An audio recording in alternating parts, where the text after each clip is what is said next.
This is Masadi from Olympian High School. I want to use the Traditions and Encounters textbook and the publisher-produced PowerPoint to introduce you to the religious traditions of classical India. This is building off of what you've learned in Chapter 9 about the religions of Hinduism, and the mixing of the Aryan beliefs, Aryans being Indo-European groups that migrated into the subcontinent of South Asia, with the Dravidian beliefs. So there is a video that I've produced that recaps the original old school Hinduism from that chapter, but you can do yourself a favor and go back and review it, maybe make a chart of what it looks like. But I'll spend just 1 minute to review. So the Aryans, when they came into India, when they migrated into India, encountered a group of people called the Dravidians.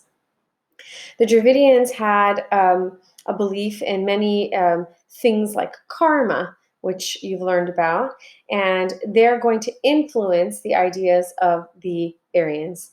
Originally, the beliefs of the Aryans revolved around, first of all, it's polytheistic, so belief in many gods, and they had these books called the Vedas, with the wisdoms, the most important being the Rig Veda, these hymns to the gods, and after they encountered the ideas of the Dravidians, the darker-skinned Dravidians, they mixed the ideas of the Aryans with the ideas of the Dravidians, and you get the resulting book, which is the Upanishads, which has concepts like karma, which is the idea that what we do in this life affects us in the next incarnation.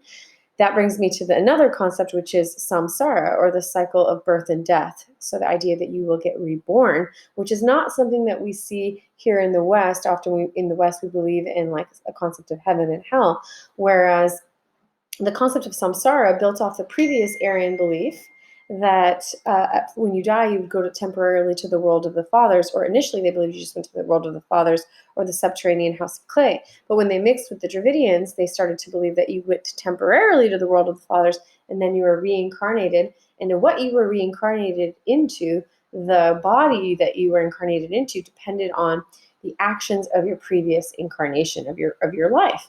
And so if you did good things, you would be reincarnated into a higher life form. If you did bad things, you might get reincarnated into like a cockroach, right? Or some lower life form. You wouldn't have to be reincarnated into, the same gender or the same class. And so that's an important concept, because in Indian society, you have this really rigid social hierarchy called the caste system. And it was often justified by this religious belief that where you are in life, in your social and economic status, was because you deserved it or you earned it based on your previous life. So there wasn't as much, let's say, people didn't feel as bad for you if you were in a lower socioeconomic class. So I just want to remind you guys about this before I start. I took more than a minute, it took 2 minutes, but now hopefully you remember about the Aryans and their ideas from the Vedas mixing with the Dravidians to get the book of the Upanishads, the idea of karma, the idea of samsara, and the idea behind old school Hinduism, classical Hinduism, which is what we're going to call these ideas collectively, is that you want to stop getting reborn. You don't want to go through thousands of iterations of lifetimes. You want to take your little soul and merge it with the big soul, the big force of the universe, and stop getting reborn. You want this. So salvation in Hinduism is when you escape the cycle of birth and death, of reincarnation, and you achieve moksha. We joked about it in my class. An easy way to remember is to think of it as milkshake. Not joked, but like a mnemonic is milkshake. You want to get the milkshake. And in old school Hinduism, the way you got to moksha or salvation there was really like two major ways. One way was extreme asceticism, where you deny yourself many things, including food, and you have an abstemious diet. You are ascetic, pleasure, all these things you deny yourself. Or there was yoga as well. Those were the two main forms. And there were these priests or Brahmins that performed rituals on your behalf, which were expensive, and these were to appease the gods. Okay, now that you are starting from a place of remembering, of knowledge, let's get into what happens in Chapter 9. What's going to change? Well, what's going to change is there is so much commerce, so much trade, the economy is booming, that it's going to elevate some formerly lower social classes to have more wealth. So if we think about the caste system, at the very, very top, you have the Brahmins, the priests. Remember, they had all these rituals that they performed. You have the Kshatriyas, you have the Vaishyas, you have the Shudras, and the untouchables. Please remind yourself of those if you forgot by going to the book and reviewing.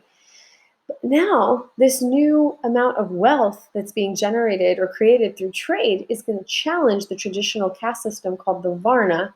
And that's going to make people question this idea that you deserve your social status, which again comes from the Hindu beliefs. So people will start to say, well, maybe this isn't true. And we see these questionings of the traditional Hindu beliefs. So the social change generated resentment of the caste privilege. And that's what I was saying earlier. This is a problem because there's some misspelling here. But my point is, in the old days, the Brahmins were exempt from paying taxes. They were paid to perform all these rituals that were going to ensure the continuation of the world. But between the 6th and 5th century BCE, many new religions and philosophies came to challenge what existed, what we call the status quo, things as they are. There are many of them. There are some books that say, some history books that say there were at least 6 different schools of atheists, people that don't believe in any gods at all and think that we're all being conned by these charlatans, these frauds and fakes that are inventing the concept of gods, that gods are figments of our imagination, meant to trick us into accepting our positions in life and to continuing what is for the benefit of the rich. Your book talks about a materialistic atheist or an atheistic materialist group called the Charvakas. When you think of materialism, you might think of the Madonna song, we are living in a material world and I am a material girl. So what does that mean? It's someone who's like into material things, is into objects and like the physicality of living, possessions and wealth.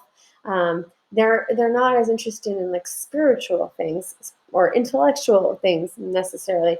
So the Charvakas refer to a group that people that believe the gods were figments of our imagination, that we were being tricked, we were being hoodwinked. But there were other schools of atheism, and you can research this on your own. They reference different books where people question, I think it was Maitreya, questioned one of the sages about, what happens to us when we die, and I think the sage replied, you don't have any awareness when you're dead. And so then that opens the door to, well, then, is there a heaven? Is there a heaven, but is there any kind of like soul? Or, what are we just our physical bodies? Is there nothing else? Is there nothing beyond that? Anyway, so much fun. Another religion we're going to study is Jainism, and people that practice Jainism are called Jainis, and a spin-off of Hinduism called Buddhism, and people that practice are called Buddhists. But I'm just going to focus in this lecture on the Charvakas a little bit and the Jainis. So let's get started. I'm going to use the book as well. So let's see here. Okay, so the beginning of this section in your book, I started with the economic changes, but you can start right with the religious section. So it's page 217 in your book. And in this chapter, it's telling you about what it was like in ancient India, how the religions revolved around, the Hindu religion revolved around sacrifices, how the Brahmins benefited from that system. But because of all the newly generated wealth, some people are going to resent the Brahmins' pretensions to superiority. And many people will turn to atheistic materialism. I've mentioned already what that is. And others will turn to religions like Jainism and Buddhism. And the first religion we're going to look at is Jainism. Here you can see some Jains represented there in the nude, as it says, because they often practiced an ascetic way of life. So when I was in college at UC Berkeley, I lived with 2 Indian girls my sophomore year. One was Hindu and one was Jain. So I know very much about this religion, not a lot, but from someone who practices it in modern days. But the ancient Jains, they were very, very strict. Okay, but I was a Muslim at the time, so you had a Muslim, a Jain, and a Hindu living together. So first of all, it's interesting how many of these religions share so much in common. They start with somebody of a relatively high social class who leaves, goes on some kind of spiritual journey, and returns to share a message. So Jainism, Jainist doctrines became popularized by a teacher named Vardhamana Mahavira. who later becomes called the Jinnah, the conqueror, which is where you get the word Jainism. So apparently he's from northern India. He belonged to the elite warrior class, the Kshatriya class. When he was 30 years old, he left to go seek a deeper understanding of the world and try to achieve moksha. And he came back after an experience where he had, really worked on his spiritual knowledge and came to teach a message about how we should try not to harm other creatures in the universe and live an ethical life, a moral life. He taught the Jain doctrine that everything had a soul. Even things that we see as inanimate objects, things like rocks, had a soul. And while they were in their material body, while they were embodied, they would suffer. And only by purifying yourself and your selfish behavior could you try to escape the cycle of birth and death and shed all of the bad karma you had that kept making you get reincarnated. So notice that this is based on an acceptance of the concept of karma and reincarnation. So how do you purify yourself? You purify yourself through something called Ahimsa, which I'm going to teach you through the next slide. But let's go over this slide. So you want to know who Vardhamana Mahavira is. He left his Kshatriya life to lead an ascetic lifestyle. This movement in the 600s, based on the Upanishads and the idea that things have a soul, this emphasis on selfless living, purifying yourself, and a concern for all beings, because we're all part of the same spirit. Yeah, so it doesn't make much sense to differentiate between different beings. So Jains subscribe to this concept of ahimsa, which is an idea that of extreme nonviolence. Extreme nonviolence. So Jains, a really devout Jain, is going to do a lot of things every day to not harm creatures. They acknowledge that there's some harm in existence. Like even when we eat plants, we're hurting the plants, and farmers have to harm plants, but they try to do as little, it causes little suffering and pain to others as they can. So even for little insects, they'll sweep the earth so that they don't step on the insects, strain water, move slowly. They'd wear masks so that they wouldn't hurt any invisible creatures in the air. They had a very strictly vegetarian diet. These are very difficult ethics to observe. Ethics, of course, relating to morals, or the ways that we behave to do the right thing, our standards for behavior. Wanting to do the right thing is very difficult. So for most people, it was really hard to do this. Most people have a hard time, following a vegetarian diet, for example, and all of that. But for some groups, they saw this as a beautiful alternative to what was offered to them at that time through the Hindu religion, because they believed that everything had a soul. And all of our souls were connected to the ultimate big soul of the world, the ultimate reality of the world. It made no sense. It didn't make sense to differentiate, to see differences between someone who's a Brahmin priest and someone who is, say, a Shudra farmer. So therefore, to the Jains, doesn't make sense to have a caste system, and they don't believe in caste. Before I get caught up in that topic, I just want to make sure I cover the slide. We talked about ahimsa. It's important for you to know that this concept is later used by other modern historical figures.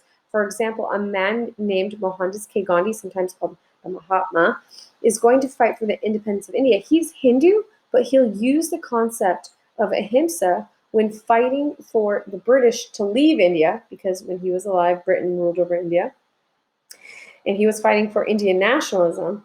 And instead of fighting and using weapons against the British, they tried to get them to become aware of the truth of the suffering they were causing to the Indian people through ahimsa, nonviolent protests. And then Martin Luther King Jr. is a very famous American Black activist that worked for Black rights. And he was inspired by Gandhi, who was inspired by the Jains. So there's this continuity, there's long-term effect of ahimsa. Okay, so as I mentioned to you, Jains rejected the caste or jati distinctions. Jati are the subcastes. So within the caste of being a priest or Brahmin, you might have 1,000 different kinds of priests or subcastes. Obviously, if you're on the bottom of the social hierarchy in India, this would be an appealing religion because you're like, oh yeah, it's going to restore your dignity. It's going to restore a sense of equality, and that's, as humans, this is really important. We want to experience our lives as equals. We want dignity in our lives, and so many people that were of the lower social hierarchies were attracted to this religion, and others that didn't have to harm others or other creatures in their daily lives were also attracted to this religion because it wasn't as hard for them to practice. So writers and intellectuals, merchants often were attracted to Jainism. Okay, there are still Jains in the world today that continue to practice, and many of the concepts of Jainism have influenced later religious traditions like Buddhism and Hinduism. However, because it is so difficult to be a devout Jain, this never became like a worldwide religion that many people follow because some people might say it's too extreme, it's too difficult to follow. But it will have an impact on history in many parts of the world, as we know, even from our experience as Americans with the civil rights movement, Martin Luther King Jr. Another religion that I want us to explore that was an alternative to Hinduism at that time was Buddhism.